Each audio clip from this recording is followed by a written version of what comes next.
ಈಗಿನ life style, ಅತಿಯಾದ mobile ಬಳಕೆ, ಅಪೌಷ್ಟಿಕತೆಯಿಂದಾಗಿ ಕಣ್ಣಿನ ದೃಷ್ಟಿ ಕೂಡ ವೀಕ್ ಆಗ್ತಿದೆ. ಚಿಕ್ಕ ಚಿಕ್ಕ ಮಕ್ಕಳು ಕೂಡ ಕನ್ನಡಕ ಧರಿಸುವಂತಾಗಿದೆ.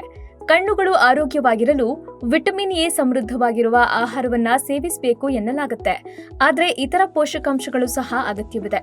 ಕಣ್ಣುಗಳು ಆರೋಗ್ಯವಾಗಿರಲು ವಿಟಮಿನ್ ಎ ಜೊತೆಗೆ ರೆಟಿನಾದ ಆರೋಗ್ಯಕ್ಕೆ ಒಮೆಗಾ 3 ಕೊಬ್ಬಿನಾಮ್ಲಗಳು ಅವಶ್ಯಕ. ಇದು ಹೆಚ್ಚಾಗಿ ಸೂರ್ಯಕಾಂತಿ ಬೀಜಗಳಲ್ಲಿ ಕಂಡುಬರುತ್ತದೆ. ಇವುಗಳನ್ನು ಆಹಾರದ ಭಾಗವಾಗಿ ಮಾಡಿಕೊಳ್ಳೋದ್ರಿಂದ ದೃಷ್ಟಿ ಸುಧಾರಿಸೋದಲ್ಲದೆ ಕಣ್ಣಿನ ಸಮಸ್ಯೆಗಳು ಬರೋದಿಲ್ಲ. ಅಂತೆಯೇ ಈ ಬೀಜಗಳಲ್ಲಿ ವಿಟಮಿನ್ ಸಿ ಮತ್ತು ಇ ಕೂಡ ಸಮೃದ್ಧವಾಗಿದೆ. ಹೀಗಾಗಿ ಪ್ರತಿದಿನ 1 ಚಮಚ ಸೂರ್ಯಕಾಂತಿ ಬೀಜವನ್ನ ಸೇವಿಸಿದರೆ ಕಣ್ಣಿನ ಸಮಸ್ಯೆಗಳು ಬರದಂತೆ ತಡೆಯುತ್ತೆ. ಎಸ್ಪೆಷಲಿ ನಿಮ್ಮ ಫ್ಯಾಮಿಲಿ ಹಿಸ್ಟ್ರಿಯಲ್ಲಿ ಈ ಸಮಸ್ಯೆ ಇದ್ರೆ ನಿಮಗೂ ಬರೋ ಮುಂಚೆಯೇ ಕಾಳಜಿ ವಹಿಸಿ. ಬೆಳಗ್ಗೆ ಖಾಲಿ ಹೊಟ್ಟೆಗೆ 1 ಚಮಚ ಸೂರ್ಯಕಾಂತಿ ಬೀಜವನ್ನ ಲೈಟ್ ಆಗಿ ರೋಸ್ಟ್ ಮಾಡಿ ತಿನ್ನಿ.